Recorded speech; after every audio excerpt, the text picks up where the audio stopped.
आयुर्वेदिक जून। पेट सफा, हर रोग दफा। इस वक्त एक बड़ी खबर सामने आ रही है। राहुल गांधी ने ट्वीट करते हुए वैक्सीनेशन की अपील की है।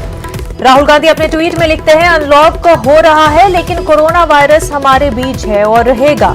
इस सूरत हाल में हिफाजती कवायद पर अमल करते हैं। जल्द से जल्द वैक्सीन लगवाएं। जब तक तमाम महफूज नहीं होते, कोई भी महफूज नहीं है। इस वक्त की अहम खबर आपको बता रहे हैं। राहुल गांधी ने ट्वीट किया है। ट्वीट में वैक्सीनेशन की अपील की है। वो लिखते हैं, अनलॉक हो रहा है लेकिन कोरोना वायरस हमारे बीच है और रहेगा। मजीद राहुल गांधी लिखते हैं, इस सूरत हाल में हिफाजती कवायद पर अमल करते रहें। जल्द से जल्द वैक्सीन लगवाएं। जब तक तमाम महफूज नहीं होते, कोई भी महफूज नहीं है।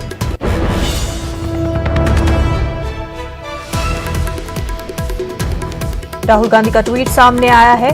राहुल गांधी लिखते हैं कि अनलॉक हो रहा है लेकिन कोरोना वायरस हमारे बीच है और रहेगा। इस सूरत हाल में हिफाजती कवायद पर अमल करते रहें। जल्द से जल्द वैक्सीन लगवाएं। जब तक तमाम महफूज नहीं होते, कोई भी महफूज नहीं है।